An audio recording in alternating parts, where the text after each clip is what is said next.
All right, what's up, guys? We're back. Today I'm joined by the great Paul Martins.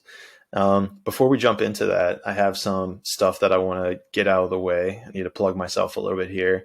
I'm actually really excited to announce this. I decided what I'm going to start trying to do is kind of formulate these conversations to be, helping people figure out where they want to go in life, how they want to get there.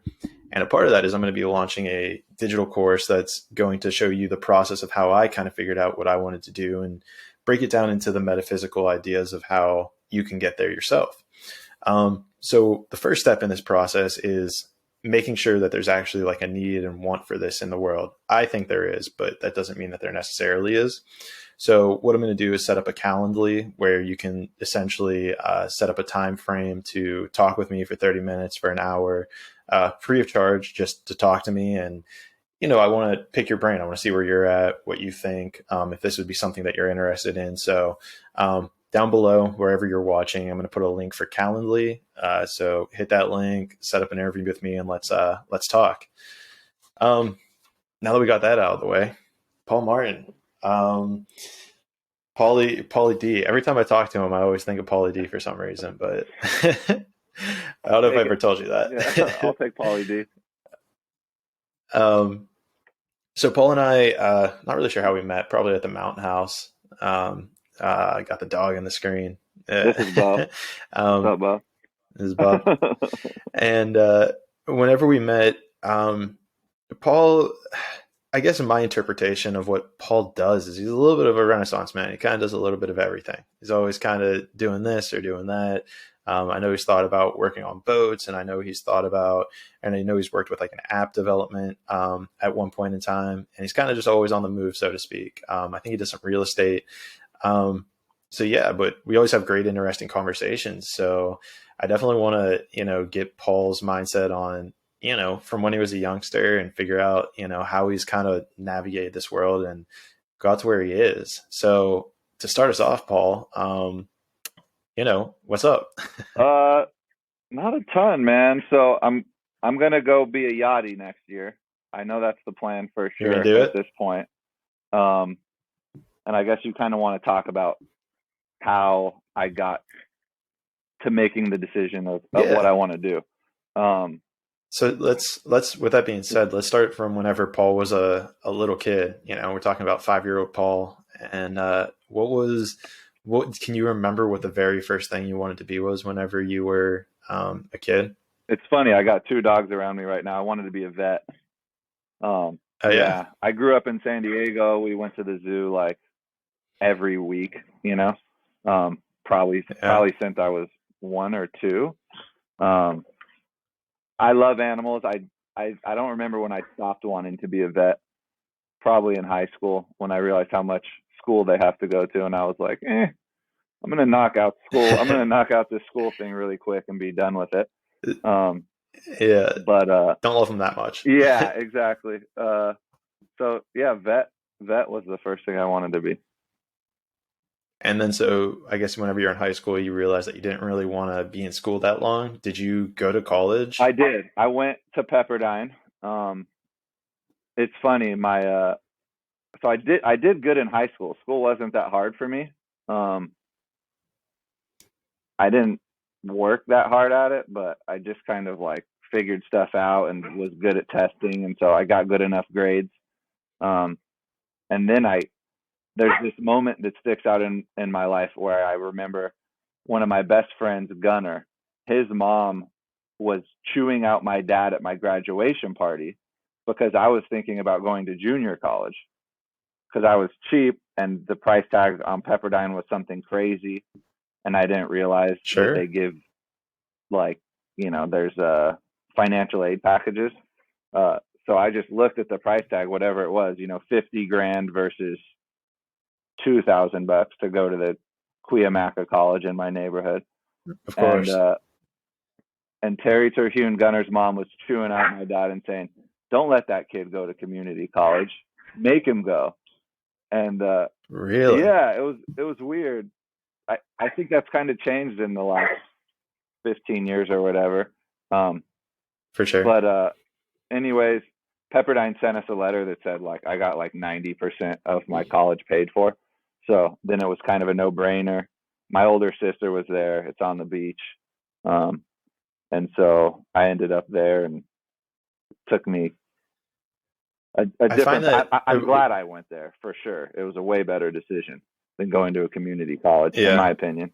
But I mean, being fiscally, that's a pretty young age to be like fiscally aware kind of those things. Because I know whenever I was going to college, the price tag didn't even like register really in my mind. yeah, It was just like, it was kind of, well, I could go out of state to Florida and it was about the same as being in state in Pennsylvania. So I was like, oh, okay. But like that scale, like that, that's I don't think that's something that really registers in people's brain whenever they're 18 years old and getting into dude, when I college. was 6, I I don't know why I was reading about this or something, or my uncle told me or something random, but like it's stuck in my head that like soda costs nothing to make and it sells for Okay. $2.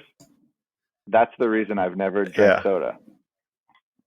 Really? Yeah, like I was always like very focused on numbers. I think my family is like they have a little like financial dysfunction.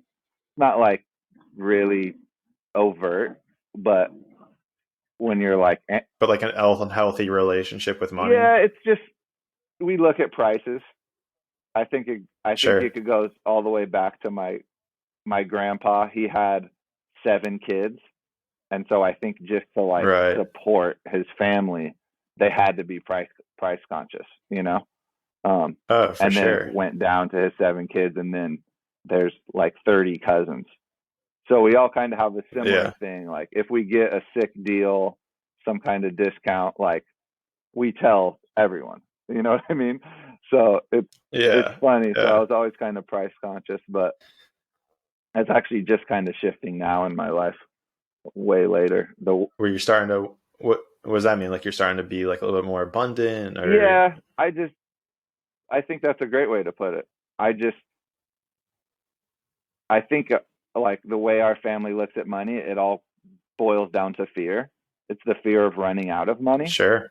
Um, Yeah. and I think in a lot of my travels to you know places where everyone's living paycheck to paycheck, it seems like it's just like somehow if you got some good karma and some skills and goodwill for people, it just works itself out. And like I've never been close to living paycheck to paycheck.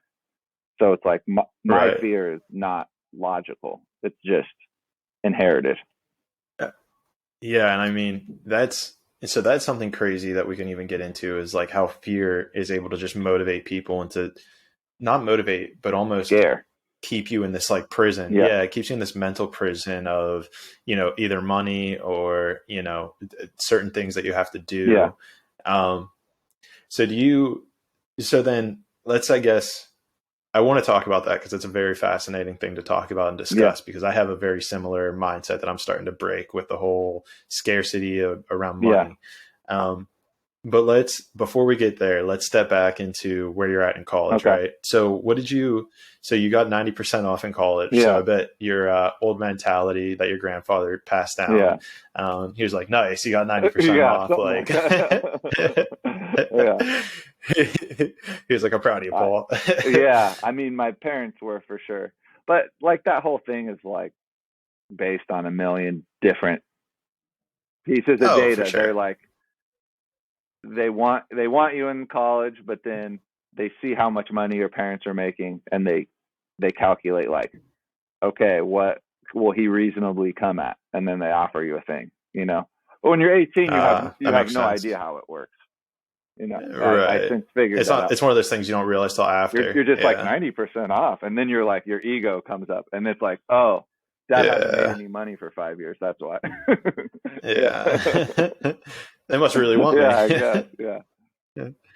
So, what did you study when you went to Pepperdine? Uh, so I went to Pepperdine, and I was like 100% focused on making the basketball team, and I Okay. did. And then all the basketball players were doing this new major that they launched called IMC. It was Integrated Marketing Communications. So basically, you took Okay. all business courses and comm courses, but you didn't have to take the hardest business courses. You didn't have to take the crazy accounting course and whatever else was the most tedious course. So I took 80% business classes, but I'm technically a marketing comm major. Not that anyone's ever cared. Okay. No, not that it's ever Yeah, mattered. not at all. I should have done psychology or something that I was more interested in. Well, yeah, I mean, psychology is a crazy thing in Yeah, general. And that was definitely something I had thought about as well. Cause I mean, through our conversations, yeah. like it's fascinating. But if you want to bring it back to fear, like, there's not really, if you just have a psychology degree, and quote, I could be wrong on this, but it doesn't seem like there's much of a job market. Like you kind of need to become a doctorate to be able to use like a psychology degree. I think, yeah, it's one of those, like the world of academia, where it's like, if you don't go to school for Yeah. 10 years, no one pays you. You have to do your own thing, really, Right. which Right. that's kind of how I am anyway. So I don't know, maybe me and you will both end up being therapists. Well, I mean, if we want to go back to the thing that I kind of introduced at the beginning, I think there's a whole lot of psychology that I'm going to be putting into that digital course that I think will help people explore themselves. And honestly, quite frankly, I might send you it for free to get your opinion and see what you think about it and give me some feedback on I'd it. love to do that. Yeah, I think, like, I think we have a similar way of communicating and connecting with people.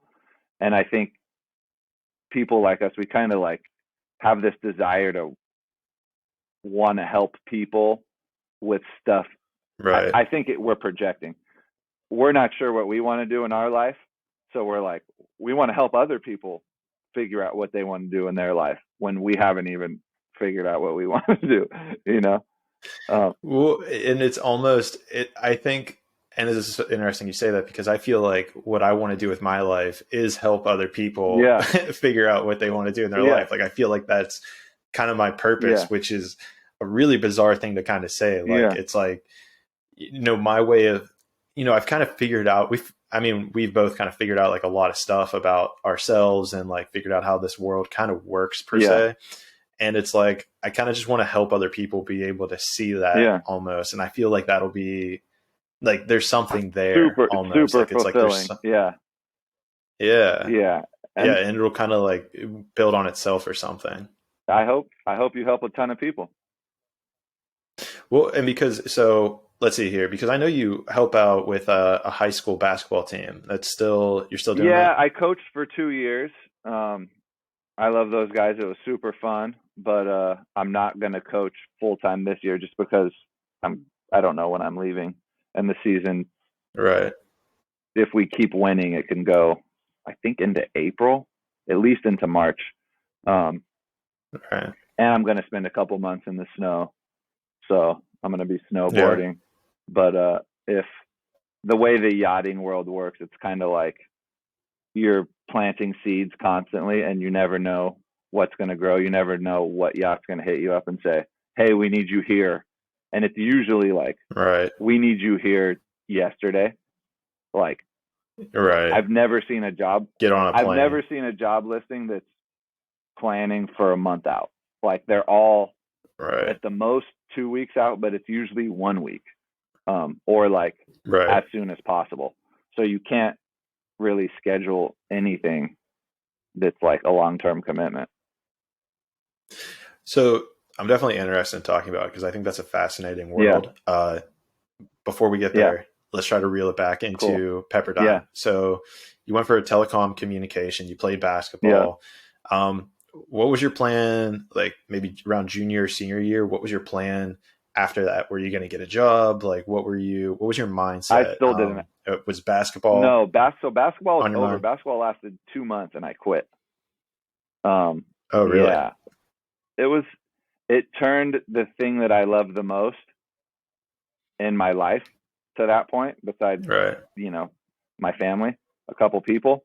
Sure. Basketball was the next thing I loved the most. It turned it into a job.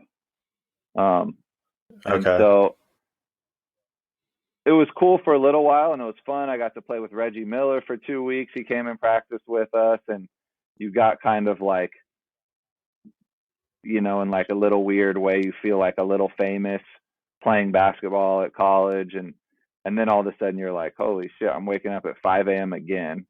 I'm missing this party. I'm missing that. And then the cherry on top was Pepperdine. I think like 95% of their student body goes and studies abroad at some point, and more, and Interesting. something around 50% of them go for their sophomore year. And so even before you get to Pepperdine, they're pitching you this study abroad program. You apply for it. Okay. I applied for it before I made the team, still in tryouts. And then I'm on the team. And then 2 months after being on Right. the team, they tell me you got accepted to go to Germany, Italy, or Argentina.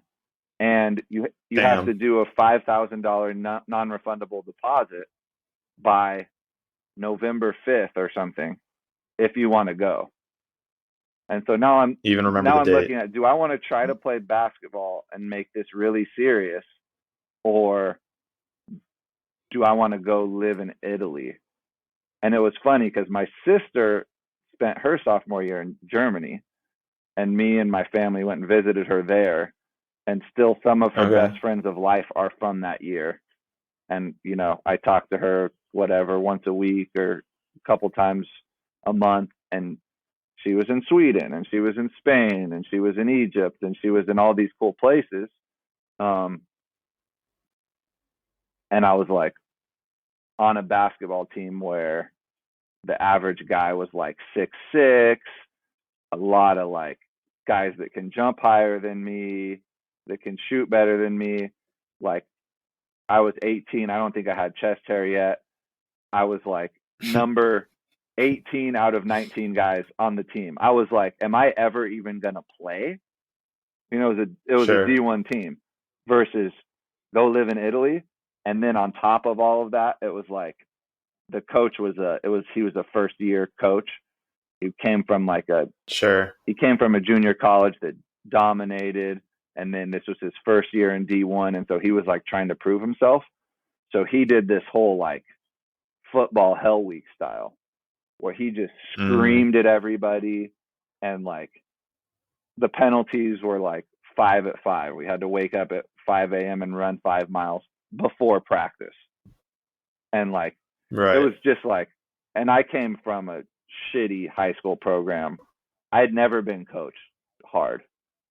So I Okay. was soft. You're kind of just like natural. You're just like naturally gifted, and everything kind of just flowed. And so, whenever a coach that was I was good. I was maybe good. arguably too Yeah, I regimented, was good in high school. I was used to being one of the best 2 or 3 players on the court all the time. I was used to never right? sitting on the bench. And then I went to immediately, and I was used to a coach that didn't make us work hard and wasn't really that Right. good of a coach. And so it went from that to this crazy drill sergeant.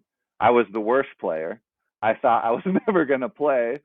And it was my first 2 months in college, and all of my peers, not the basketball players who were mostly like 22, all of my 18-year-old peers in the dorm were partying, meeting girls, doing all this stuff. And I was like just exhausted because my body had never been through this level of physical, training. And then they were like, Right. oh, do you want to go live in Italy, or do you want to keep doing this? And I was like, all right, I'm done with basketball. So I Yeah. folded pretty quick. And then, yeah, I went to Italy sophomore year. Well, do you feel like you like, and so it's interesting, right? Because I think my objective with this is to find what you love. But did you just find that you no longer loved basketball the way it was, or like maybe you still loved basketball, but the environment that you were in was not cultivating that same appreciation for it? No, I don't look at it that way. I still love basketball. I was not prepared, and I didn't have a good understanding of what was about to happen. I I Okay. and looking back at it, I still say it's like one of the biggest regrets of my life is quitting that team. And I mean, part of the reason I did was because I looked at it the wrong way. I said I have to do basketball or move to Italy. And that wasn't true. I could, Okay. and the reason I thought that was because I had a $5,000 non-refundable deposit to go to Italy. But I Okay. still could have Right. paid that deposit, played basketball for the season, and at the end of the season made a decision.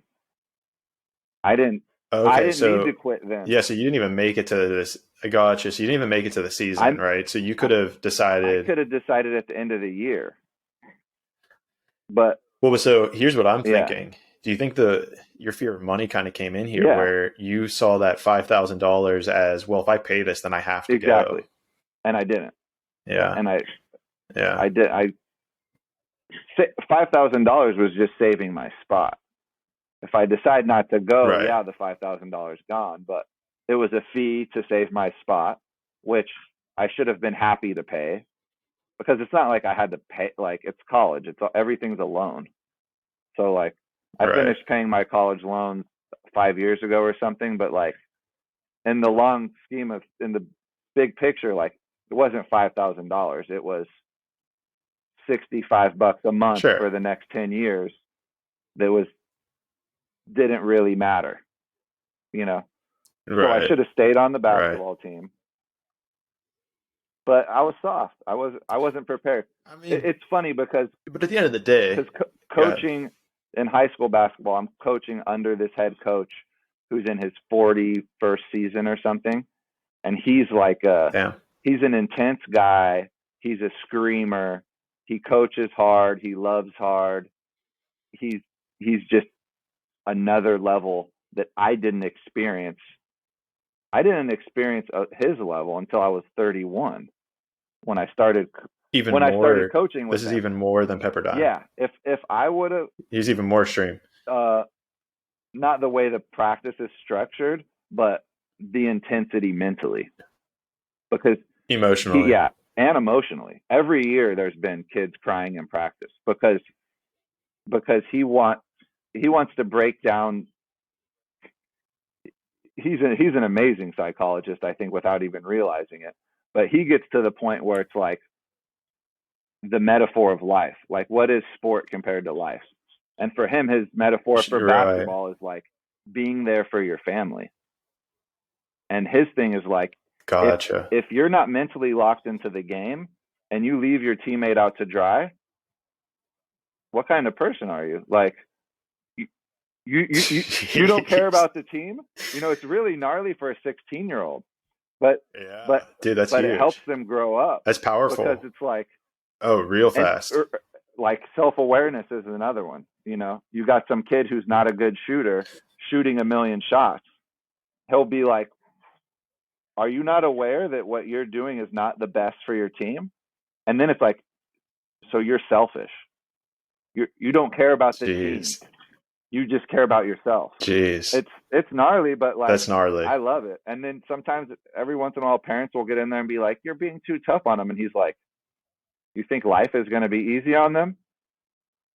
He's gnarly. I love him. That's I crazy. love him. Yeah. But That's my deep, point dude. is, if I had him from 14 to 18 years old, I wouldn't have quit because he would have toughened me up, and Yeah. I would have been a more mature, wise 18-year-old than just like a Yeah. soft guy that was And I mean, just like ready to quit. You know, like, oh, this is hard. Oh, I got a more fun option. Screw this. right. You know? Right. Yeah. Taking the path of least resistance. Exactly. You kind of, it sounds like, Yeah. versus having that kind of figure, or that coaching figure that's like, well, you're putting into something that's bigger than yourself. Like it's almost, maybe it's almost like you kind of had an ego, or these kids even kind of have an ego of like, I'm going to shoot a million shots because I want to be the best. Well, I mean, when in reality, everyone has it's like, an ego. see how you fit in. Yeah. Oh, Yeah. for sure. I'm not saying that they Yeah. don't. I'm just saying it sounds like what you're saying. Like this coach is able to point to you and say, hey, this is your ego. You need to get rid of this for the betterment of the team. Yeah. That's exactly what he does. Yeah. Right. And it sounds like, that was something, I guess, maybe that you kind of took to college almost and didn't like see the bigger picture. Is that a fair assumption? I mean, again, we all have egos, but no, you just don't think you were pushed that hard? Yeah, I was just soft. I was just soft. I wasn't ready for that level. I went from like a level 2 intensity to a level 10. And if I Yeah. had gone from a level 6 to a level 10, I probably wouldn't have broke. But a 2 to 10 was just too much. No, that makes Yeah. sense. That's actually probably a great way to explain Yeah. it, is that you kind of need to slowly, like, you can't just, metaphor I would use for my life is like, 3 years ago, I wanted to be traveling the world, living in Brazil. And it's like, you can't just, throw that on yourself. Like, there's a whole bunch of things that needed to happen in those last 3 years that, needed to get me ready for this whole adventure. Well, so the yachting thing kind of goes with me. These dogs are freaking out over here. Yeah, they're getting happy. With full-time travel. So like my big macro goal for the next 10 years of my life is to travel to 150 countries, which is Okay. 90 more. And I started dating a girl who's going to come and travel with me and work on the yachts with me. And she's been to two countries. Nice. So that'd be eye-opening for her. Yeah. And so I'm trying to like ease her in to like the way I think about travel and how I like to do things. I've slept in a lot of airports and train stations, and I usually don't book accommodation. Like I show up in a city and figure out where I want to be or how long I want to stay. And for some people, that's like more nomadic. It's a lot of, it can create some anxiety, Oh, for sure. And so we've been like doing little trips, and we still haven't like not booked stuff. I mean, for her, it's just about like getting used to being around people that don't speak the same language, or like seeing a certain level of poverty, or like not having a car, just like little stuff, Right. But I think kind of like little comfortable things. Slowly but surely you can work your way into being comfortable with being in Mozambique and not knowing where you're going to sleep, Yeah. I mean, is that being comfortable on being uncomfortable thing? Yeah. Or being comfortable with the unknown. It's just like, being confident that you're going to figure it out. And like, right. Sometimes figuring it out, like, it might not be the most ideal or comfortable situation, but like, it's going to be fine.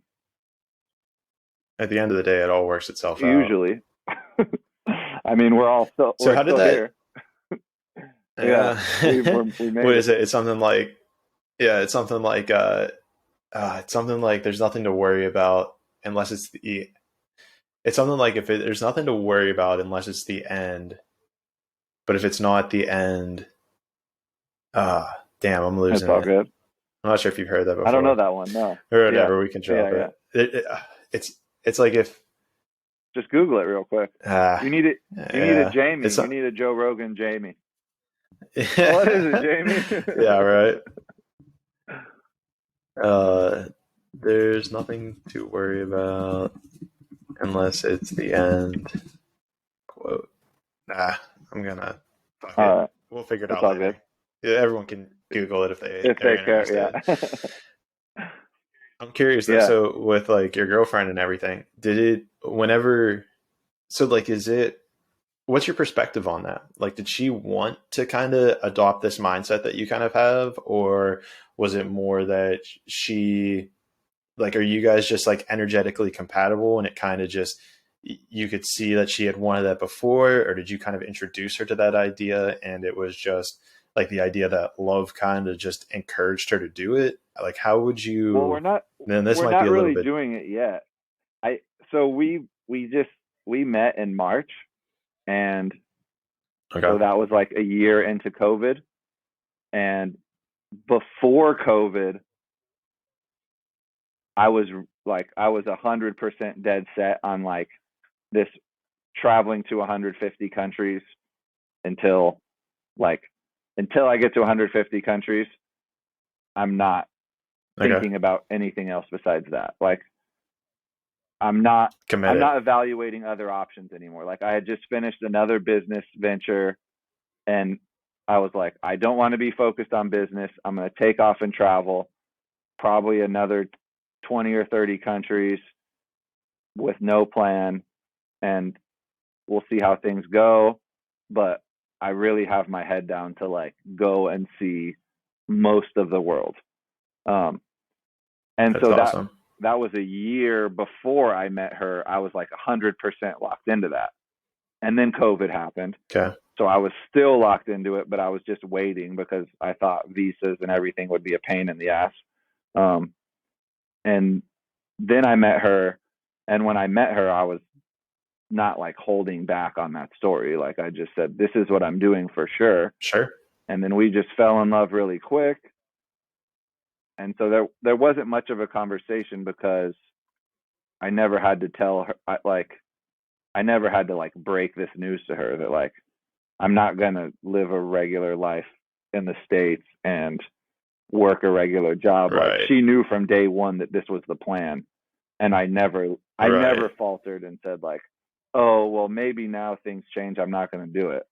I was always like, if things work out with us, you should come with, you know? Yeah. And so there was never a conversation where it was like, change of plans. I'm going to stay here. And yeah, you were purely honest about it all and just stay committed to your true self. Yeah, we were just talking about it last night, and like she has some worries about it, you know. But she overall, like, she's pretty fired up and she's excited to go and explore too. Right. But it's new. It's for her, it's just a little bit of fear of the unknown, you know. It's like we're really compatible here in our comfort zone, and like we pretty much never fight. Everything flows. It's like the most healthy relationship I've ever been in for sure. But could that change when there's fear of the unknown and we don't know this and we don't know that and our environment changes and we have less control? I think it will, but we'll see. Well, you know, nothing's stagnant, right? The only thing in this universe that is consistent is change. Yeah. That's one of my favorite things. Yeah. And that's a good quote. And so where was I going with that? It's like you're almost kind of, I guess, and what I'm hearing is it sounds like you're starting to feel that like I don't want to say it's not flowing, but you're starting to feel that like angst kind of coming out, which is completely valid, right? Yeah.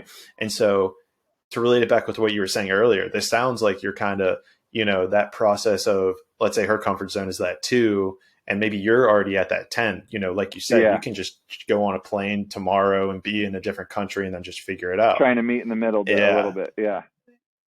Right. It's like just slowly kind of bringing her up a yes. Yeah. And it sounds like she wants to, right? I'm not trying to say like you're controlling almost, but just like, it's like, well, this is what I'm doing. If you want to be a part of it, I can guide you on these micro steps to kind of get you there as well. Yeah. That's pretty much what we're doing. And I mean, it just all comes down to trust. I think she trusts me a lot, and that's why she's willing to go for it. Which is important. But because when you've traveled a long time and you've done it like I've done it, there's like a shitload of people who hit you up that are like, how do you do that? How do you do that?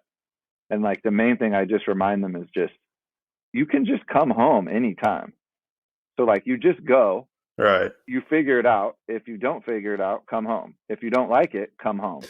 If you run out of money, come home. Like that, you know. Well, that's you don't so have that's a big much. one. It's this mental thing where people, I don't know, they just kind of get stuck, you know. Well, and so I think what hits me, right? Like let's bring this back to the money, because you even brought it up again. The money aspect of it, I think, is what hits me the hardest. You know, it's something I'm working with in my life, trying to adopt that more abundance mentality. You know, and maybe this also helps like figuring out, if we go back to your process, right? So like what after college, and I kind of want to try to lead this towards like money. Obviously I don't want you to like disclose whatever you're comfortable with, but you know, how do you, you know, kind of how are you able to do that? So, and I guess a part of that is like after college, you quit the basketball team. Maybe this is the transition we make. Would you just go back to college and we'll get to the money aspect? So first off, I mean, I'm not rich. I'm not a millionaire. but I think I've had like $10,000 since I was like 14. I was Okay. babysitting like my 6-year-old cousins when I was 12, and my uncle would pay me like Okay. $30. When I was like 14, no, I probably started working for Dan Smith, one of my buddy's dads, doing painting, demolition, ripping bushes out, like whatever he wanted, for $8 an hour in the summers. Okay. Since I think I started working for him when I was like probably 12 too. So I just always Okay. made money and saved. And like in college, I worked in an Italian restaurant. I tutored little rich kids in Malibu. I babysat some kids. I just always did a little something. Um, and then right after college, I I got my real estate license. I started selling some houses. I started flipping some houses. Um, was part of a couple teams that built some houses. So from 22 to 28 years old, I didn't make a ton of money, but I made an average amount of money for a kid from California in his 20s working. Um, and I just always kind of saved at least half of it. And I always lived in like, a house with like 6 dudes. So it was like a sick house with Yeah. like an ocean view, but if the average rent was $1,000, like mine was 700. So like I Right. always like live a little bit below my means and just work a little bit. And then I started buying stocks when I was in college too. Um, That so I helps. think that helps. Uh, So was it mostly just like wise, I guess, savings and investing at the end of the just day savings and is investing. like I what mean, it's that's pretty simple. People are, how do you do that? It's like, well, I mean, I always had like an inexpensive car, inexpensive rent, and just made average money, you know? right. And It's like what's the most important thing to you at the end of the and day? then like It's like, well, traveling a yeah, a lot. lot of those dollars turned into, $2 or $3 or $5, just not with any like crazy crypto or penny stock investing, but with like buying Amazon, buying the S&P 500, buying Apple, Kind of just simple the stuff. simple I mean, stocks. I pay I think it's $100 a year to this service called the Motley Fool that they're like full time. They dig into different um, companies to invest in, and so instead of Right. spending a ton of time doing that, I just try to spend 3 or 4 hours twice a month around the 1st and the 15th, and I read about what they recommend. I listen to their podcasts, and I buy stocks of companies that I think have a really tiny chance of ever failing and have a good chance of growth based on what these professionals say. So I Right. You just try to find the ones that are stable and then are in a market that's expanding almost. exactly. I think it's generally conservative, but if the market goes like it has been, then it's like your money goes 3x or 5x and you're comfortable. That's all you And then I need ke- and because then then you I don't need to make a and then I lot. keep working, but now I've kind of shifted from like before I did real estate because it was fun. I got tired of it. I got tired of sales and negotiating and business. So now I'm making a little money working on boats, or I'm a I'm a certified scuba dive master. So sometimes when I was traveling, I would get free accommodation and barter and help the dive shop move around tanks or Right. follow people who needed a little extra help while they were 30 feet under the water. So instead of spending $1,000 a month on an activity like scuba diving, I was doing it for free. That Right. kind of deal. Yeah, that's Yeah. actually yeah, you kind of are setting up everything that you kind of want to do.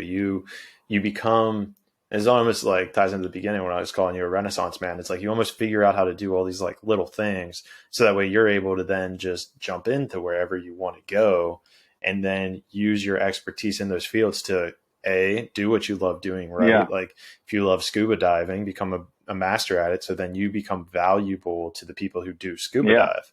So now you're able to kind of help them out to, stay for free at places. And that kind of goes into stretching your dollar farther Yeah. because now you can just leave your money and keep it investing as opposed to having to sell these stocks and then pull it out and then do all this other stuff with Exactly. That's the idea. it. So then do you think like, and then it sounds like, from the age of 12 until maybe the age of 28 or even 30, you kind of, did you kind of work in waves, like where there was like periods of time where you'd work a lot and then you'd vacation, or was it all pretty consistent? I guess you could say waves. I mean, you could say from 12 to 28, I worked whenever I could, whenever I wasn't in school. Or whenever there wasn't like some really fun option of something I was excited to do. So like, from 12 to 22, I worked in the summers, random nights after school, and maybe weekends when there wasn't any fun parties. And then from 22 to 28, I worked a pretty regular schedule. But real estate's funny because a lot of it you can do from just your phone, communicating with people or texting pictures or sending a DocuSign, all this kind of stuff. So I worked probably like pretty regularly, like Monday through Thursday, 9 to 5, and then random stuff on weekends. But there was a lot of times that I just like took a month off or whatever spontaneously, because it wasn't like corporate America or something where I had to be in a certain place at a certain time. Right. I don't know if I could do that. I guess everyone has their price, but I don't think I'm gonna get paid enough to do something like that, probably. I mean, I think one of the biggest traps that I think our society has fallen into is the idea of trading your time for money. Yeah. Because I mean, how much like, how can you actually put a dollar amount on, time? Like, how can you say 1 hour is worth X dollars, right? Like, I mean, for so many different reasons, they're just printing money like crazy. And then on top of that, it's like, well, every hour that you spend doing something, you're never going to get that hour back, whether it's sleeping or going to the gym, doing an interview, it's like, so how do you even quantize, that hour down to an amount of money, which is even out of your control, right? Like, I think that's something I'm kind of coming around to is like, I don't really want to, and maybe this is an interesting perspective to bring towards to you, because it sounds like you're kind of, I don't want to say you're still doing it almost, but like, I guess with like the boating stuff, you kind of are, but you're traveling, right? So you're still. See, but the boating thing, I'm not doing it for money. I'm doing it because I want. You're doing it for the travel. I'm doing it because I want to do it, and it's not just for the travel. The travel is a piece of it, but it's also like, and I figured this out in the scuba diving world. It's about who are you spending time with, and like scuba divers, yachties, ski bums, those are my kind of people. Like, they wake up in the morning and they're like, all right, I'm going snowboarding, or I'm going scuba diving, or I'm on a boat because I want to get to a place that like you can only get to if you're going to spend $100,000 to charter a boat. You're a billionaire and you can buy a boat, or you work on the boat. I don't have $100,000 to charter a boat. I'm not a billionaire. And so the only way to get on that boat that's going to the Arctic, or that's going to Tonga to scuba dive, or that's going to these places, I got to work on it. So it's not so much for the money.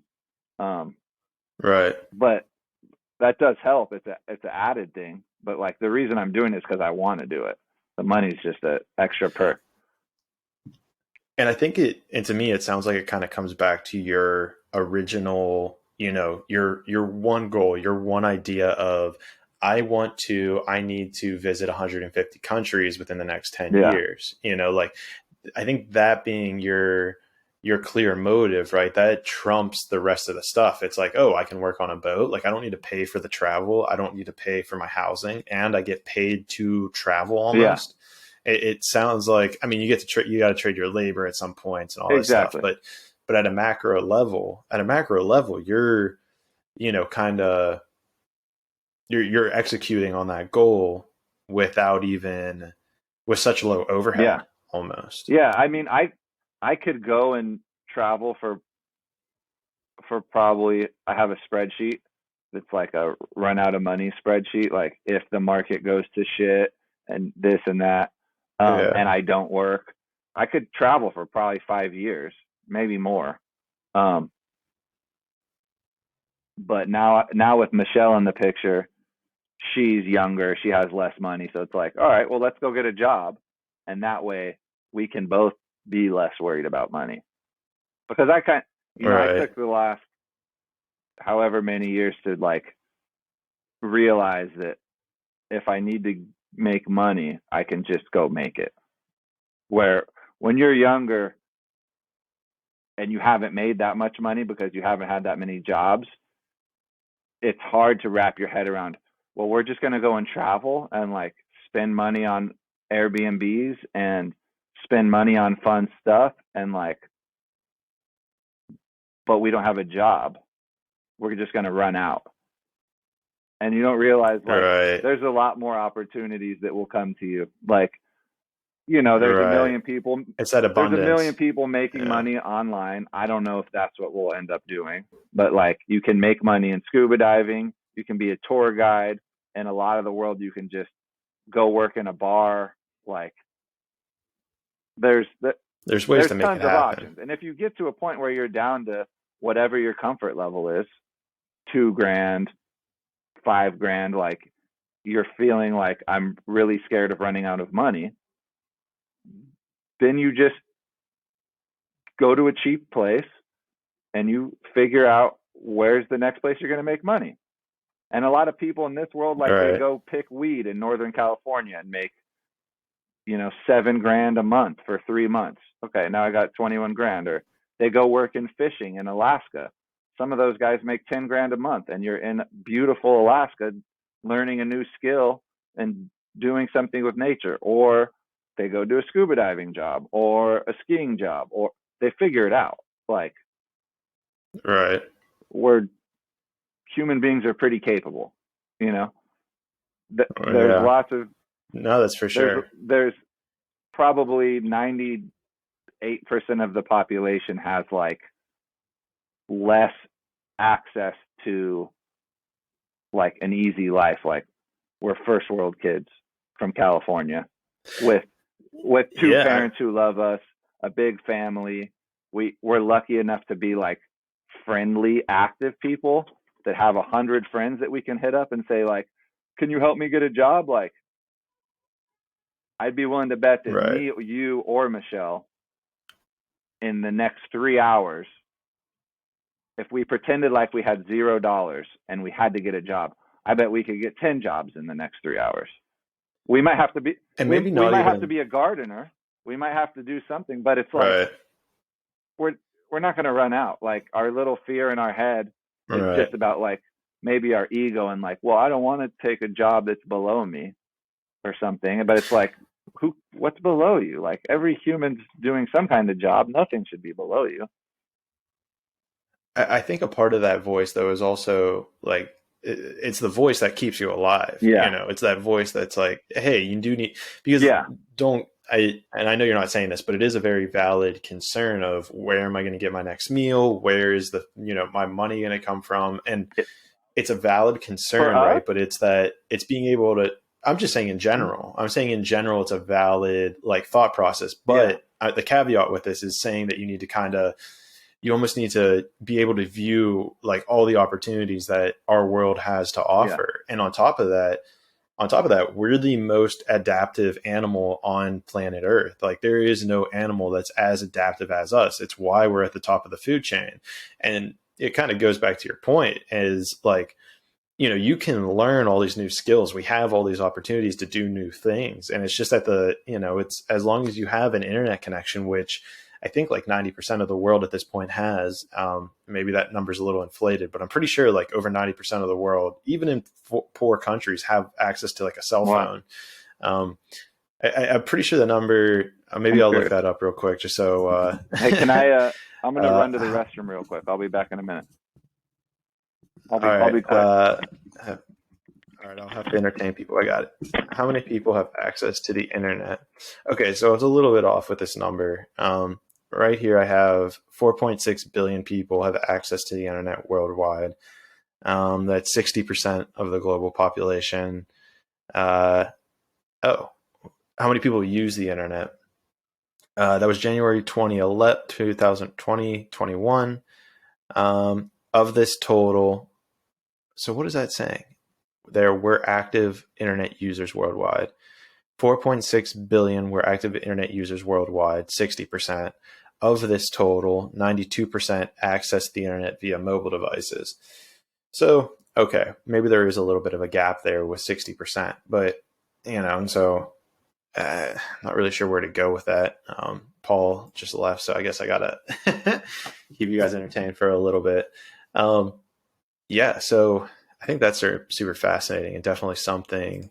I'm definitely glad I looked that up so I could give you guys the accurate information on that one. But yeah, I think what that entails.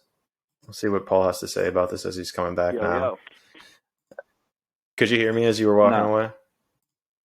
So I found that 60%, it's actually 60% of people around the world use the internet. And of that 60%, 95% of them access it via a phone.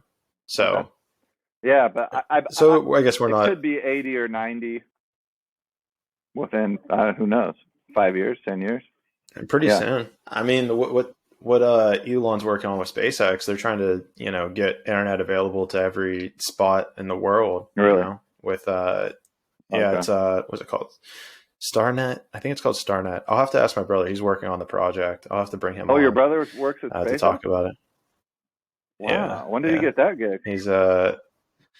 He got it just before I left San Diego. Oh, cool. So maybe 4 or 5 months ago. Good for him, dude. That's exciting. Yeah. Yeah, he's loving it. How many people work for SpaceX? That's a good question. I wonder. 30,000. Let's go back to the internet search for that. I don't think it's that many. Where's he working? Yep, it is a lot more than I thought. 9,500. He's in LA. Cool. Is he gonna get to come visit you in Brazil? I don't know. He hasn't. Dude, he's so busy, man. Like, I think Elon expects people to like work his crazy work life of like 16 hours a day. Like, he wants those people that are passionate about what they do and like have that drive towards what they do. Sure. So I might not even be able to get him on a podcast for 2 hours. Wow. Okay. Well, hopefully Elon gives him a little time off. I'll have to hit him all. We'll be like, dude, let my brother talk to me. But this is actually an interesting transition back. I'm going to flip it back to whenever you came up with this idea. You said to yourself, I'm going to travel 150 countries in 10 years. How did you, because I feel like that's kind of like your passion, right? Or your mission in life right now. How did you kind of come up with that? And like, what did it kind of feel like whenever it occurred?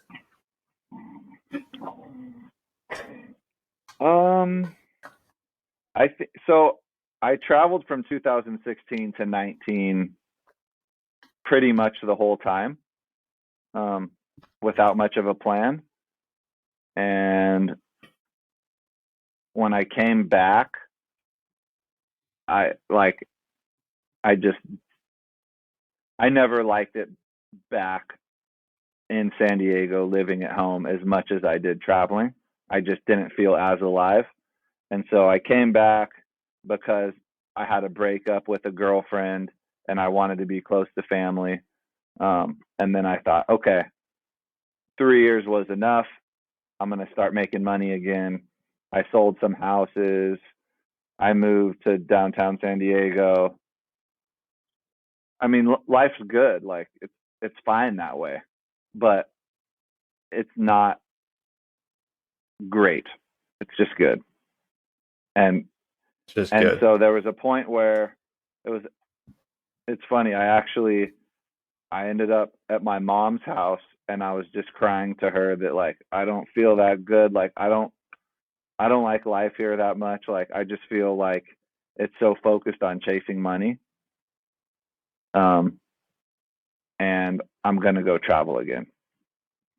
And it's fun. The next day she got shingles because like Damn. I was crying. I wasn't like a little bit. I was like I've been here for 6 months. I'm trying to be happy and like I'm just not like and my life seems great. Like there's nothing I wrong was with in it. San Like Diego. I make a good living. My schedule's super flexible. I'm surrounded by loved ones. I'm doing fun stuff all the time, but I think I just get bored with like the same routine. The yeah. Even though my routine is like it's it's more variable than like a 9 to 5 person. Like it's changing every day the way I was doing that. You know, seeing Sure. different properties, meeting different people, but it just wasn't. I think I just got addicted to like the new sounds, new smells, new learnings, like all this stuff when you're in different countries and you're like learning about crazy history of some culture that you didn't even know existed, you know? Um, and Hmm. then I think also going back to like that tribe, that group of people, the scuba divers, the ski bums, like I miss those people and their stories, you know? Um, Right. And how they kind of are I was doing their just thing. bored of the like the classic American or like first world thing, like go to school, make some money, find a partner, get married, have kids. Like that story at that Right. point in my life just didn't resonate with me. So I Yeah. It's like this isn't yeah, it. so I decided I was off again, and then COVID happened, and then I was like, all right, well this time sucks. So I kind of pivoted. A couple different things happened and but I just dug my feet and I was like, all right, when the time's right, the time's right. Like I'm not giving up on this idea. Um, and Yeah. then I was going to leave multiple times. One time, the dating app, basically a chance to make like what I thought was maybe a couple $1,000,000 and like for sure 8 grand a month. That came to me, and it was doing something new, like kind of in tech that was exciting. That was also on like Hmm. a list of priorities in my life, which was like start a company with a small team. Um, so I Right. actually had an opportunity to go work on the motor yacht Elysian, which is the yacht that's owned by the owner of the Boston Red Sox. I was going to go on Okay. that, but then there was this little money opportunity. So that stopped me. And then 4 months later, they offered me that again because I made friends with a handful of the people that work on that yacht. But then I had met Michelle and we'd only been together for a couple months. And I was like, I'm not ready to bail on this girl. I want to see where this goes. So I didn't take it again. And so it's like, I'm just like waiting and waiting. Now Michelle is like, we're going to have Christmas with her family in Idaho. And so I keep pushing it back, but like, I'm not giving up on it. I'm like, I'm doing this because I know it's where I feel the most alive. I know where when I have one way tickets and I don't have a plan, that's when the most exciting shit happens to me. Okay. Yeah. That's where like you just feel alive and just This everything. unanticipated stuff happens.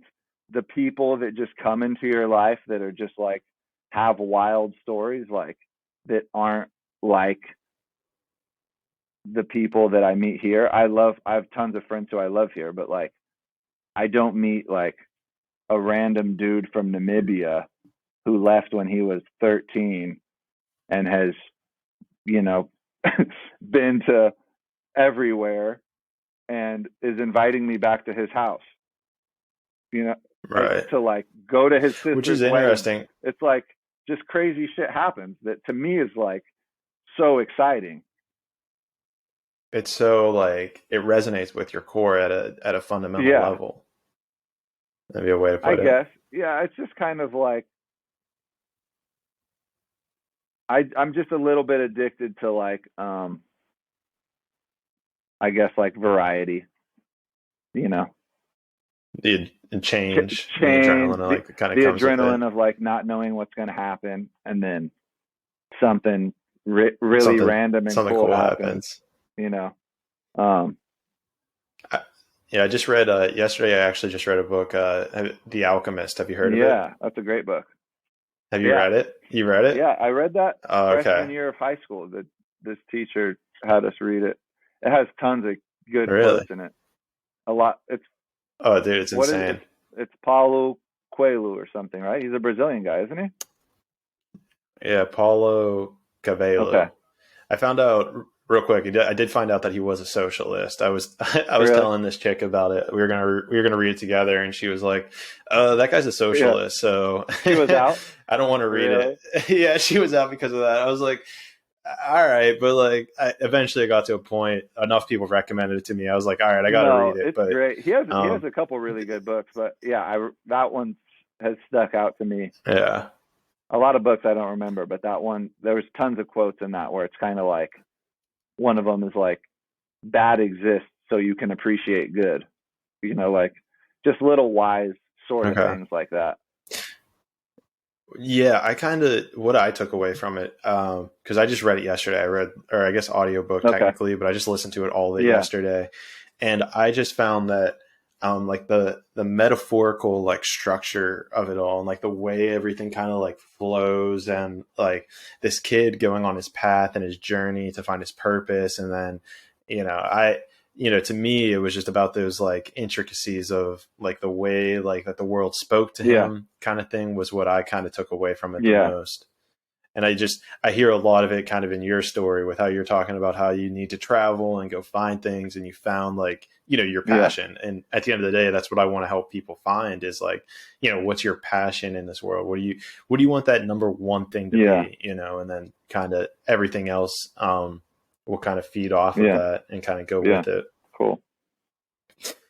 So with your app though, what ended up happening with that? Because I remember I tested it and stuff, and then I remember you Yeah. thinking that you were going to It, leave at some there point. was basically a conflict between the people. They Okay. hired me to. They're like venture capitalists, so they have their hands in like 20 different businesses. Mm-hmm. And this business that we started talking about in 2016, this guy's like a good family friend. He's closer. He's a closer friend to my dad than me, but I think closer in age to me. So cool buddy, still a cool buddy. He does a bunch of different business deals, and I was just giving him shit that like, how come nothing's happening with this? And like the answer is, he makes a bunch of money doing a bunch of different businesses, and he can't focus on it. So I was like, Too spread too yeah, thin. he spread too thin. I was like, I'll focus on it if you want. Like, I'm into this idea, and like I'll be 100% into it. And so this conversation was like over a couple years. It was literally over 5 years. I think I closed him on paying me when I sat down at a lunch and read him a timeline. And I said, we first talked about this on, I have the date because I take notes on a CRM. And I said, we Yeah. first talked about this before I left to travel in 2016. I left, I went to Yeah. 30 countries. I was gone for 3 years. I came back, this happened, that happened, COVID happened, and you still haven't done shit with it. It's like you're never going to do anything with it because it's not a priority, and you need someone who it is their priority. And Right. so, anyways, and there was also 3 other people involved who I'm not really close with. I'm just close with him. So he vouched for me. He brought me in, and then what happened was they said, this is going to be your baby. We're going to have meetings once a week, but you're going to know everything about it. You're going to be focused on it, and you're going to lead the charge. And what happened was within 2 months, I was one of the guy's assistants. I became an assistant to a guy. So you were a CEO? No. Like, it sounds like essentially what they were doing is establishing you as the CEO. No. Is that not what it was? Because of egos. They don't want to give me that time. They're older. They're rich. Whatever. But if they're just venture capitalists, it's not no. But they like to say that it's their business and they're building it. So they're not. I feel like I see the conflict already. Yeah, but no. The conflict was. I'm not a venture capitalist. Was there, but they were paying me twice a month, and I had stock that vested monthly. So I was like, okay, cool, I'll do it. So I was an assistant for a couple months, and then at a certain point, I went back and I said, I'm an assistant to this guy, who is he works for like 5 or 6 of their companies. So I'm like, once again, he's not focused. On top of that, he doesn't understand the demographic. Like, we're a dating app. He's been married for 15 years. He was married when the internet started. And he's a developer. He doesn't. So it was just kind of like. Yeah, I'm a software engineer, man. I get it. Again, you can say, I'll do this because you're paying me, but like, it's not going anywhere because there's no leader here. No. No one is taking. So anyways, long story short, we didn't come together as a team and it was done. It was cool. And there was another thing with me with business. Usually there's some point where I get frustrated and I'm just like, we're not on the same page. I don't want to spend my life negotiating about things. Like, to me, negotiating, some people think of it as like a fun challenge. And like, I guess I used to in my early 20s.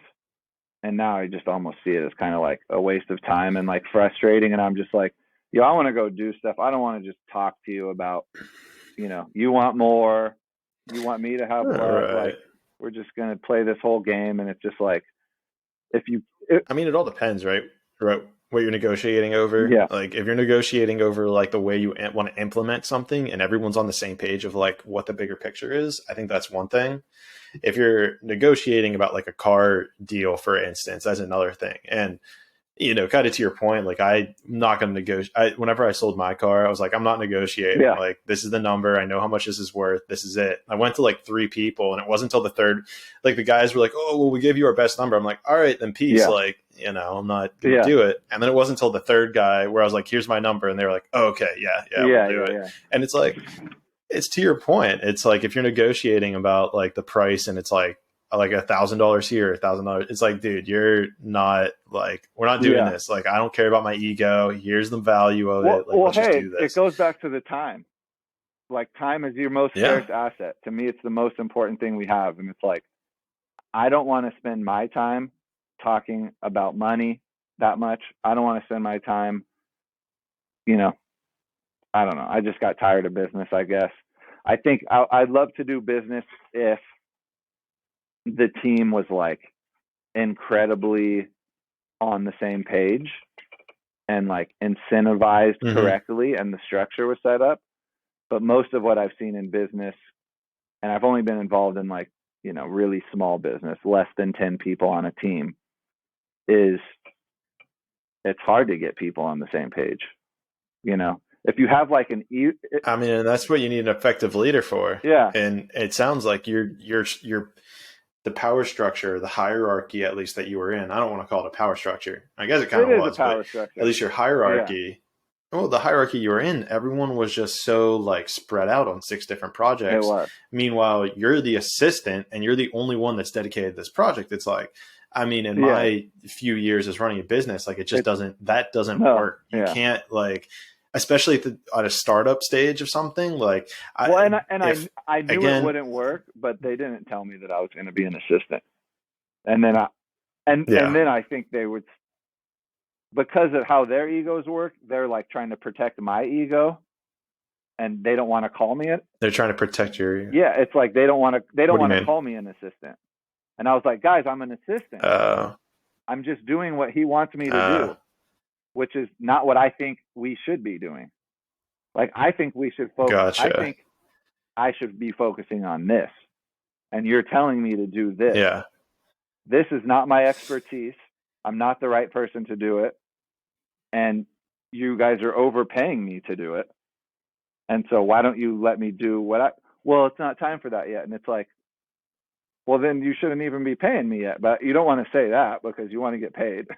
Yeah. So Yeah, of anyways, course. it was a Of little bit course. of a clusterfuck, but everything's a learning thing. You know what I mean? Yeah. Yeah. What was your big learning experience from that whole situation then, from a business? Maybe that you just don't like business? No, I like business. But I think that if you're going into a business with any level of apprehension, there's something you're not clear about or you're not confident about, you shouldn't do it. I mean, You need to be able to see the unless vision. you need it, unless you need the money. I didn't need it. I did it because Right. I thought this could be cool and I think I could make a lot of money. But at the same time, I already knew that there was some structural things that were incorrect about it. You know what I mean? Gotcha. Yeah. How it's set up. Yeah, it just, the people weren't focused on it. They were spread too thin. And the real decision makers, they were making too many decisions about too many things where they lost bandwidth. And this was never their priority, which is why 5 years later it was nothing. And I was trying to say, let it be my priority. But then they had to get, they had to give me some power, and they were never willing to give some power. And they didn't want to. Yeah. That's so crazy to me. That's so crazy that they were willing to like just throw money at it while trying to keep it in their name almost. But did you have to clear? But it's all relative, you know what I mean? To them, they threw money at it, but like, would you be willing to throw $8 at something? Yeah. So for them, however much they were paying me was the equivalent, you know? I guess it was their name that they cared more about their name being at the top of it, kind of deal. Like, did they want you, like, everything you had to do get cleared through them? Is that what like kind of happened? Kind of. We don't have to go deep into it if you don't want to. I mean, I'm down to go deep into it, but I think here I'll wrap it up this way. The main thing that I took away from that, and a lot in business, when business partnerships don't work out, is that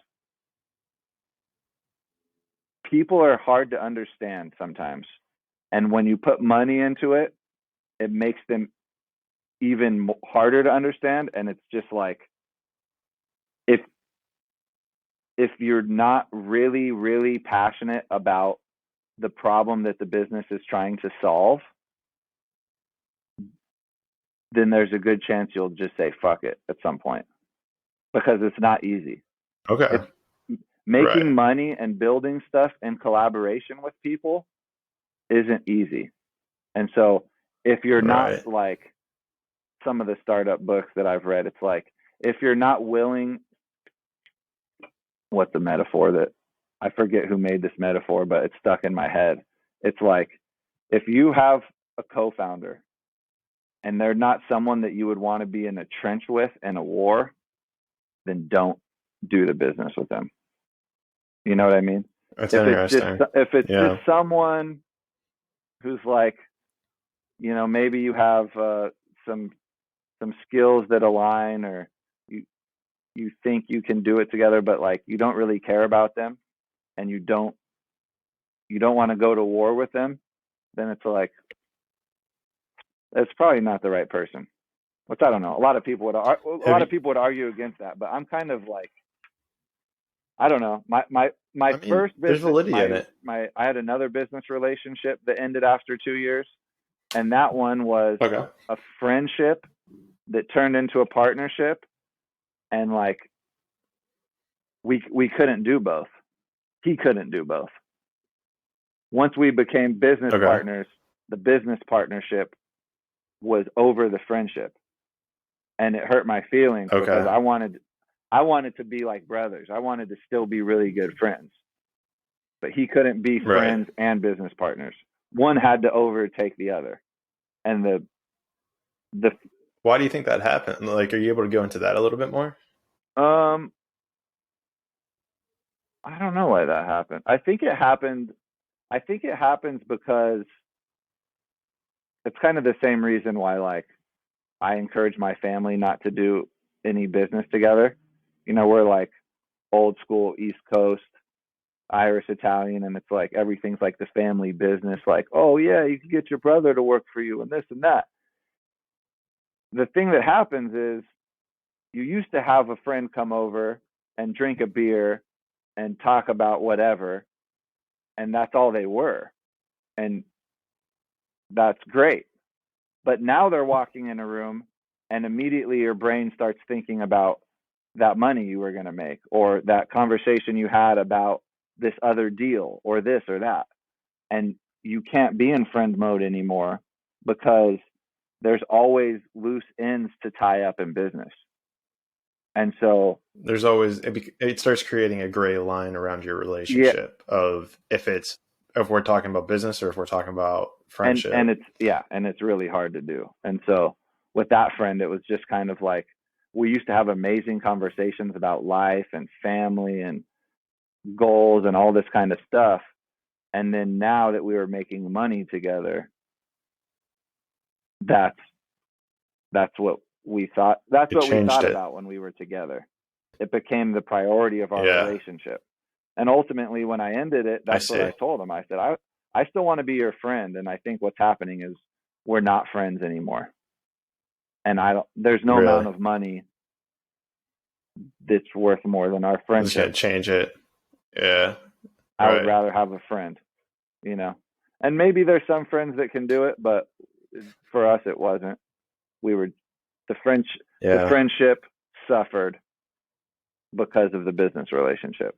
And it was cool. I'm glad that I that realized that, because now I can call him and we can have a talk for a couple hours about his kids and how life's going, and he'll be curious about my life, and it's great.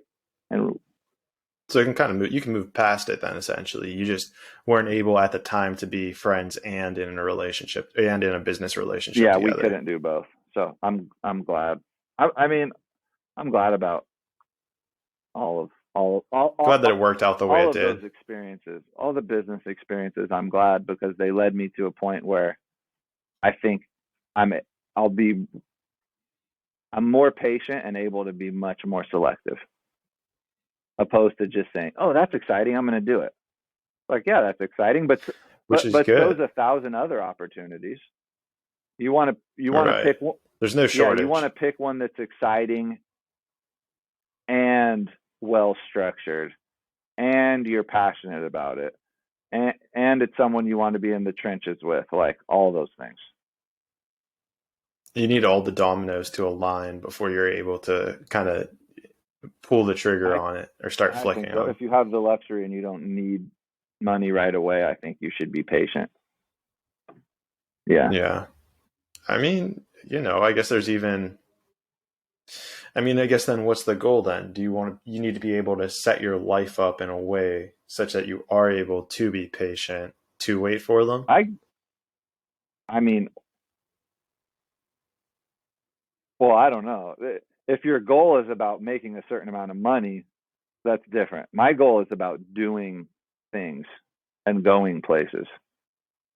So Right. the money doesn't have to be tied to it. Like if it costs $100,000 to go to the Arctic, but I don't have $100,000, then I got to figure out another way to do it. So go work on a Right. boat. You know what I mean? Go get But a boat thing. I'm How did you not get trying to get a certain amount of money. right? At the end of the I'm day, just trying to do things that I'm excited about. Yeah, right. It's about that process of just continuously being excited, exactly. right? If you're working a mindless job making $1 million a year, but you're 9 to 5 or even a 9 to 6 maybe, and your mind is just completely trashed for those, 40, 50 hours a Yeah, week. It's like, what's the money actually worth, because you're killing it's yourself nothing. trying to make money. Money's money's meant to be used. It's meant to be spent. So if you're just saving it and it's just sitting there, all it's really doing for you is making you more comfortable, or Making you more giving money. you some level of security. But like, if you're not going to use it, I don't know. I mean, and then at a certain point, it's a detriment where you start to look at really rich trust fund kids whose parents don't figure out how to teach them life skills that, healthy people learn. Then, there's certain like rich families you can dig into, and you just see like, all right, these people, they're just going to give their kids a trust fund. And from a young age, the kids know this, and they realize they don't have to learn anything. They don't have to work for anything. And like, we all know where that goes. Humans, it's never they good. pretty much can never handle that. And something bad happens 9 times out of 10. Which is interesting, right? Because I don't know, because I guess the way I kind of look at it is like, the reason I want to make money is so that I have the freedom of time in order to do whatever I want to do. Which right now, but right now we're doing what we want to do. So you already have that. Correct. But I guess I'm trying to tie it back into, I definitely already have that. I 100% agree. I have that. I guess I'm speaking of where my mindset was it was always, well, I want to have money so I have the freedom to do what I want to do. And here we are. So what gets weird with me is like, why does this happen with these trust fund kids where it's like, well, now you have the freedom to do what you want to do, yet they are almost, it seems like on the outside perspective, I have no idea. I don't really know any trust fund kids. From an outside perspective, it seems like they have almost been robbed of that ability to do what they want to do because they already had the money. But money gives you all the time. It gives you the time. I think there's some ego and self-worth stuff, maybe. If you didn't like build anything, I feel like it's just kind of like eats you up a little bit. It's almost like handed to you. Too handed to you, and then you kind of just get a vibe from people that they respect you a little bit less, or that like, I had a buddy who was a street orphan in a very poor country, and ended up getting adopted by a billionaire. And he's not the only rich kid I know that has trust issues, but he only trusted his friends that didn't know that his dad was a billionaire, who didn't know that he was rich. That's interesting. And once they found out that, the relationship changed, and he looked at them differently because he was thinking, well, they might be using me. So there's all kinds of stuff. It'd be cool to find it becomes a person to person. It'd be cool to find a psychologist who like specializes in like trust fund kids and stuff like that, because I'm sure there's all kinds of dynamics going on in their heads. And should I do a quick research? Relational dynamics that it's probably fascinating. Because, I mean, but on a certain level, it comes back to like our evolution and the idea that like we evolved and we survived because we're able to deal with problems and solve problems. And now in the first world, arguably we don't have problems. So we're making up problems because food is easy, shelter is relatively easy, and those are the two main problems for surviving. So now the next thing is like, but it seems like we've made money, right? Or is that what you're going to get to? No, I mean, yeah, but that, like, money it's all a construct. It's like, what is it for? What are you using it for? And Well, if to you're quote Elvis Presley, absolutely yeah, nothing. if you're using it for food and shelter, but you already have food and Or that shelter, was yeah, war. then you don't need it. I don't know.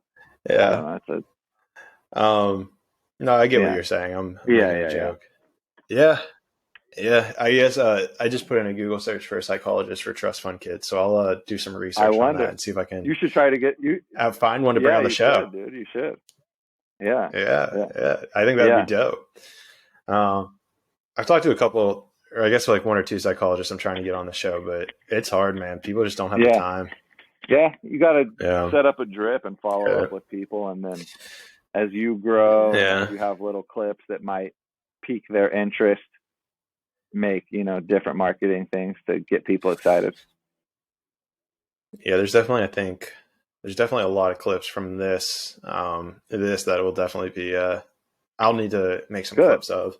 That's one thing I haven't done is create a lot of clips, which I think would probably be pretty Yeah, helpful for marketing you should purposes. of the cool ones that Uh, you've yeah, seen little Joe cool Rogan stuff, clips. Just copy interesting. that stuff. Yeah, yeah, dude, he's the blueprint that I'm essentially following. I think for um, you know, getting getting people. Yeah, But I guess I feel like I there's focus a a little lot bit of more on those guys now though. But yeah, yeah. I mean, right. And so I think what I was about to say is I specialize a little bit more in figuring out the process of how do you figure out like what you want to yeah, do, more as where I feel like he's a little bit more like, learning about the specialty in particular versus the process of getting to figuring out that yeah, specialty. Might be like the small difference yeah. I there. guess you're a little different niche. You're going to be talking to people who have figured it out or haven't figured it out. All his people have figured it out mostly. I don't know. You could argue Yeah, that that's a no good one's figured point. out anything. I that's honestly where I operate Yeah, for him. I operate from the perspective like I don't know, man. Like I'm enjoying doing this yeah, podcast. I'm gonna enjoy making this digital yeah, course, but it's like who, what does it even mean, kind of to figure it yeah, out? It's like maybe you figure out yourself or something like that. Like I could say I figured out how to listen to myself, but I mean even that's a ever growing process in yeah, itself. yeah, for sure. Because there's just a whole Yeah, rabbit yeah, hole. Um, but dope, yeah. dude. Uh, let's see here. We went through your entire life, I believe, right? So you Mostly. were, yeah, Yeah, yeah. mostly figuring out the process. What are the plans from here? I mean, what is your like in the spirit of trying to figure it out, and in the spirit of what motivates you and what you're trying to do? I mean, it sounds like you kind of covered it, but like, what's your I mean, other than the whole big idea of 150 countries, do you think yachting is going to be what gets you there? I mean, yachting might get me to, I don't know, 20 or 30 countries at the most. So that means I still got another 60. So Okay. yachting's just kind of a cool deal where you can, maybe work 6 months a year, work for 2 or 3 years, and then take a year off and then go right back into it. It's more like a flexible way to make money and travel while getting paid. Um, but How but did you but but how do you get into that? I also love those. Just being on the ocean makes me happy. So you Yeah. get into it by just getting a shitload of experience. You take a couple classes, um, and usually in Fort Lauderdale, in Palma de Mallorca, Spain, or in Antibes, France. Um, Okay. then you just network until you get on a boat. Which Okay. the first one's the hardest by far, like any job. And then once you've Yeah. spent a year or two on a yacht, you've met a ton of people and made a ton of friends, and then it's way easier to get employed because you've proven that you're not a weirdo. You've proven that you work hard, that you get along with people, and that you're in the little Yeah. yachty club, you know. But until Sure. you've done that, you're just trying to find any way possible to prove yourself. So like I've volunteered to deliver boats with people for free. You know, a guide Some Okay. guy's bringing his yacht from La Paz back to San Diego and up to Seattle. I'm like, I'll spend a month for free helping you bring your boat, doing that. You know what I mean? So now you can talk to a yachty and you said, oh, I Gotcha. did that. You know, um, Yeah. literally anything of value. So the scuba diving, obviously, that differentiates me a little bit. My girlfriend's a fitness trainer. So if you're on a big enough yacht that has a gym, they'll want a fitness trainer for either charter guests who are just on there for a week or two, or some Sure. billionaire wants a licensed trainer on there, or a masseuse, Right. or you could become a chef, or you could become a helicopter pilot. Like, it's endless options. It's You all these. basically have to Yeah. prove that you're valuable and that you have some utility to the team. And you kind of have like this well-rounded nature almost of, multiple things you bring to the In the table. beginning, you pretty much have to. Um, You have and to in the then once beginning. you prove that you're likable and that you work hard, and once you're kind of in the club and you have some good references, then you specialize. And I specialize how so. so there's three main departments: the interior, which is the bottom is a steward or a stewardess, which is basically doing cleaning stuff inside, uh, acting as a waiter, maybe a bartender, cleaning, doing laundry, anything inside the boat. Then there's the deck, which the bottom is the deckhand and the top is the captain. And then there's the engine room, which you have engineers. So you learn everything about motors on different boats and you maintain them and you fix them and you change the oil and all that stuff. So those are the three basics. I mean, you could add on like That's pretty little cool. niche things, like if the boat is a scuba diving boat or has a air compressor and scuba tanks and all that, then that would be like a little Sure. small subset, but that's probably only 5 or Sure. 10% of boats, of yachts. Um, or if it has a helicopter pad, it can be a helicopter pilot or Sure. that kind of thing. I mean, and then there's That's the pretty wild. galley too, which just means the kitchen.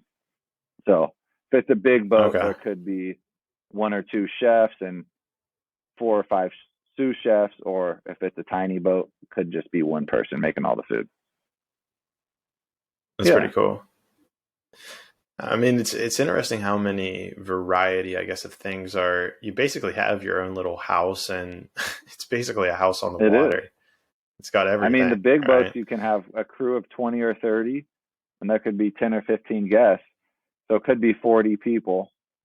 Or this guy that I went up to Newport Beach and met, he's getting, what is it? It's a 27-meter one, so like a 90-foot boat, and he just Damn. wants to have 3 crew. There could be a fourth, but probably just 3, and then a maximum of 7 guests, which would be him, his wife, his 3 daughters, and maybe one of their boyfriends and a friend or something like that. But that's like really tight. Um, so That's a small one. and then there's the sailboat versus the motorboat world. So sail yachts Okay. there's a different style to them, you know, and you have to Like culture or the way it runs, both, obviously. but I mean culture too. It's Culture.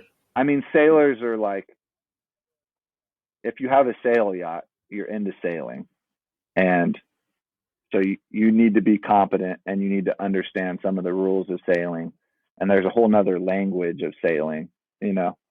So that's a whole Okay. nother category that I'm pretty fascinated with. I'm pretty sure that I want to at least spend a year on a sail yacht. Um, Check it it's out. just so cool, man. It like my my ancestry is Portuguese, um, and the fact that they got all around the world just with wind power is so cool. You know, It's pretty it's fascinating, right? it's Yeah. crazy. Um, Just using and nature. now the toys they have and the technology they have, like you can just be ripping through the ocean with no power besides the wind, transporting It's pretty fascinating. tons of people. And and then there's like in the so the first week class you have to take is called the STCW course, and it's like um, basic firefighting, CPR, um, survival at sea, like all this different kind of like basic survival techniques and stuff. And I met this guy who's really into tall ships, which is kind of like a whole nother category. A tall ship, it's like Okay. old wooden boats, like a pirate Okay. boat. So that yachts are like Okay. luxury rich people living this decadent life. But tall ships, most of the people who are really into them are kind of historians. Like they want to live like people Okay. lived a couple hundred years ago. So they're living Very old in, fashioned. wooden boats packed in and like, no TVs. Is there any electricity? I was gonna say. I mean, there's all different kinds of boats. Like, there's different boats doing Yeah. different experiences. But when someone says tall ship, it means they're more into like the same kind of boat that would have been operating 200 years ago. Something you'd see like in the Pirates of the Something, Caribbean, where it's just like all wood something like and that. Which, I'm pretty Michelle wouldn't want to do that, but like I would love to go do that for like a month or something. You know what I mean? I don't think. I mean, yeah. and then in the same thing, like they're more historians, so there's not a lot of money in that world. So there's not much money to be Right. made. It's usually a bunch of like hippie kind of historians, like trying to live the old way. You know what I mean? Um, God, which it's like the hippies yeah, which of the which yacht could be world. really cool for a month if you're in a sweet place, but after a while, it's like there's some nice things about 2021. You know what I mean? hmm Yeah. Yeah. So We evolved for a for reason. sure. And then it's like with the yachts, you're gonna eventually get into the toys. These guys are buying like $20,000 electric skateboards on water. You know what I mean? Like you used to have to Okay. wakeboard behind a boat. Now you just press a button and you're out in the ocean by Yeah. yourself, freaking surfing around, and like this kind of fun stuff is gonna be so cool to get into. I saw there's like I need to look this up. I think it was the military, but they had like essentially an Iron Man suit that was like water propelled, where like out of your hands and off your feet, it would be Yeah. pressurized so that you could like kind of basically control yourself like, essentially like Well, Iron my buddy Man. works for the guys that ran a Um, business. It was just out of the feet. It wasn't out of the hands. Um, but it connects to a jet ski, and you can fly around. And it operated oh right by yeah. your house in North Mission Beach. I think I've seen it Yeah, before. he worked for them for a couple summers. Like, I mean, there's all kinds of fun stuff like that. That I mean, Right. one of Right. my friends, Nikki, who I met scuba diving in Thailand. She's been on yachts for I don't know 5 or 6 years or something, and she ended up on a yacht that's got a submarine, and she started learning about the submarine, Okay. and now she's in submarine classes. So she's a submarine pilot now. So she, with 3 people and a little ball, goes down 1,000 feet underwater. You know what I mean? Like Damn. she's not a scientist. She didn't go to school for this stuff. I mean, now you could Nah. argue she is a scientist, but I mean, uh, Yeah. that's unreal. Like who knows? I would love to end up in that direction. That's like so niche that it's hard to try to make that happen. But it's definitely not impossible. Crazier things have happened. I mean, if it's made for you, I believe that it'll find Yeah, I you. I think it might. That could be a really cool thing. I actually had a buddy. I lived in Roatan, which is an island that's part of Honduras, and it's funny because every time I tell people this, they're like, "No, no." It was it was just a private business. These two guys built a submarine, and they took Okay. down just civilians, just random people, um, 1,000 feet underwater. They would usually sometimes they would like strap a dead horse or a dead cow to it because then the sharks would come up and eat it. So you're in Uh you're in okay. something that's smaller than a car with 2 or 3 people, with an Jeez. animal strapped on it that's a similar weight to that submarine, and then you drop to a certain Yeah. level below a sea shelf where like one of the most ancient animals on the planet, a six-gill shark, comes up and eats Yeah. right there, just is biting. You know what I mean? So it's like some Damn. wild stuff, and those were just like they were. I mean, kind of. It's all relative. To me, they're like genius scientists, but they were just regular dudes that I Yeah. partied with on an island. You know what I mean? And they thought it was just fun to, and that's a sick business to be able to just take people It's down such a to, sick you business. know, They worked, I think, 6 months a year, and the other 6 months they would go do cool shit like rock climb and go on jungle adventures and this and that. And then they had like a strict maintenance schedule because you're constantly maintaining the thing because the amount of pressure on it under that much water yeah. is a crazy amount of pressure. But Right. I mean, the guy was my age. I think he went to Penn. He's a cool Really? dude. My ex-girlfriend's still in contact with him, and he lives in, I think, Tenerife, off the island in the Atlantic, Spanish island. But like, just like a normal dude. I think my age or maybe a Just little vibing. younger. Yeah, yeah. Well, I mean, That's pretty there's tight. so many wild things like that you see out there. You know? So with the Yeah. yachts, is it mostly like one person owns them? Because you were kind of mentioning that like 15 or 20 people would go on. Is it usually like corporate yachts, or is it more like one person owns them and then hosts I mean, events? it's pretty. The terminology is charter or private. So like Okay. the motor yacht Elysian that I have some friends on, that I got offered a couple short-term positions on. It's owned by the owner of the Boston Red Sox, and he goes on it maybe a couple months a year total. So he'll do like a long Okay. weekend here, a 2 week trip here, and the other 10 months of the year that he's not on it, no one's on it. Not no one. The crew's So does he not? the crew is on it, maintaining it. So so there's Okay. no guests. You know, there's crew and there's guests. So the guests are Right. either the owner of it or charter guests, which means they're renting it. So So then he would have a private yacht, and then can the private people, when they're not they using it, make it a they charter can, yacht? yeah. So it can be just Okay. private, it can be just charter, and if it's just charter, it's really a business. You know what I mean? And You're then right. there's Right. private Right. They're chart. trying to make money off it. Then there's private slash charter, which is like a person who has a house and Airbnbs it when they're out of town. You know. Right. So Right. if you're on a charter yacht, it's it's usually harder work because every 2 weeks you're trying to give these people maybe the best experience of their life. It's probably the most money they've ever spent in their life on a week or two. And so And so they want they have everything to be fucking high perfect. expectations. But Yeah. then again, if it's private and the guy's on it all the time and he's a billionaire with really high standards, that could be extremely hard too. But if you have a really rich guy Right. who's really chill and who doesn't spend that much time on it, it could be the most mellow.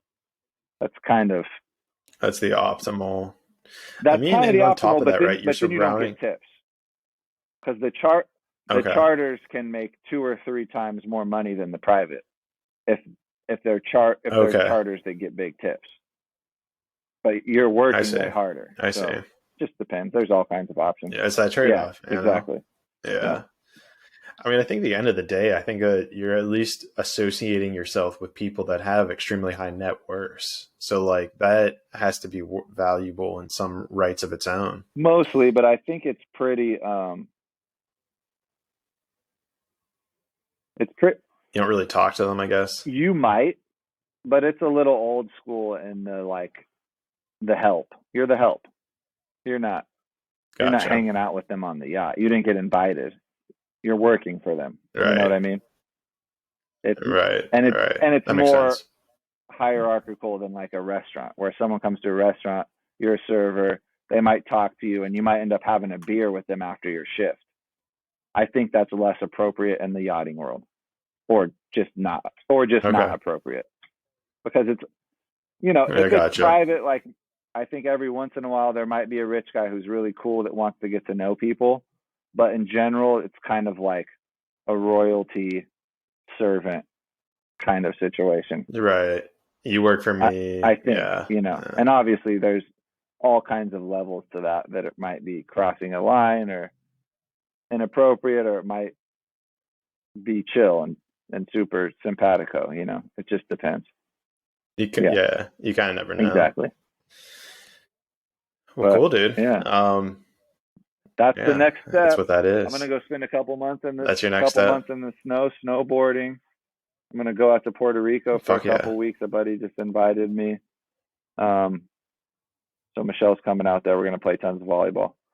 Uh, Fuck yeah, yeah, dude. it That should sounds be sick. good. And then a couple months in the snow, maybe a couple yachting classes, and then back to the travel life until we land the first yachting job.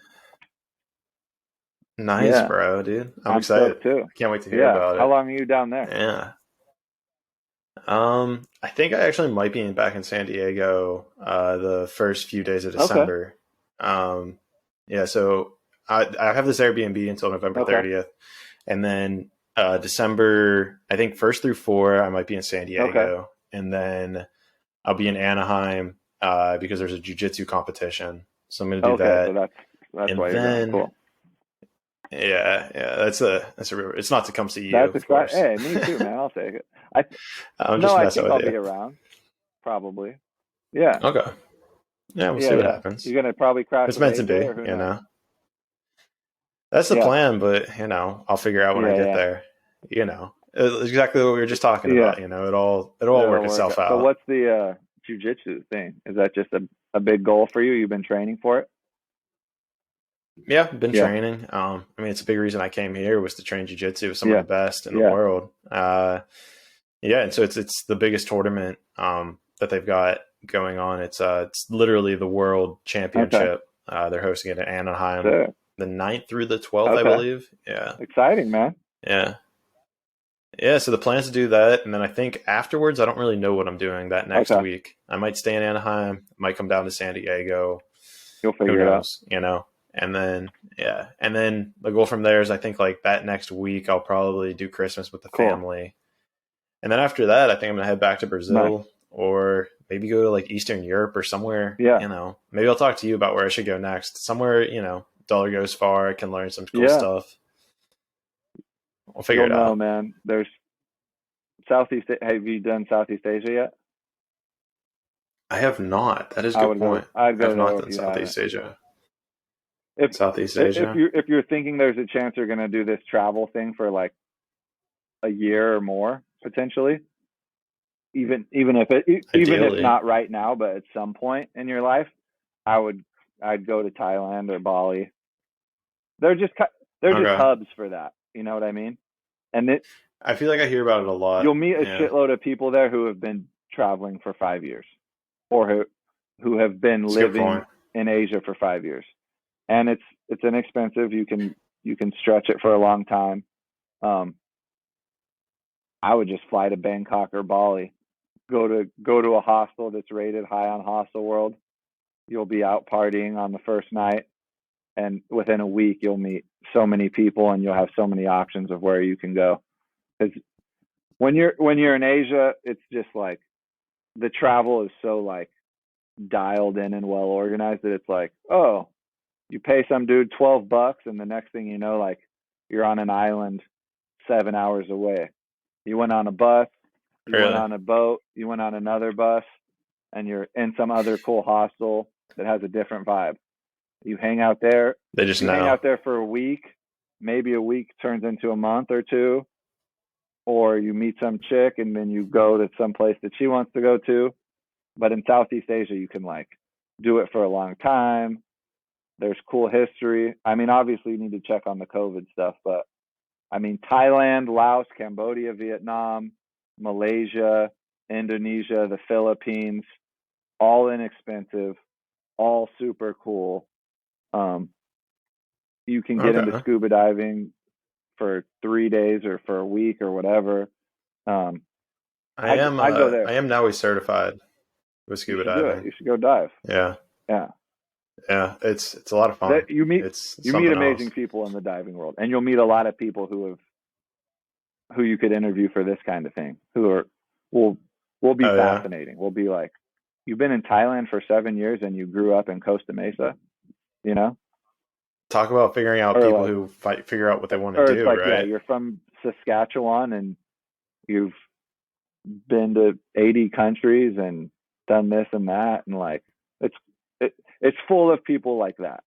Asia, less That's pretty now cool. because of COVID, but I'm sure that a bunch of them figured out how to stay because People, they fall in love yeah. with it, and then they're like, "This is my home. I'm not going anywhere." Yeah, You fuck know? you. I'm Yeah, staying. I'm sure there's a lot of Yeah. that going on. Yeah, Yeah. yeah, Cool, brother. bro.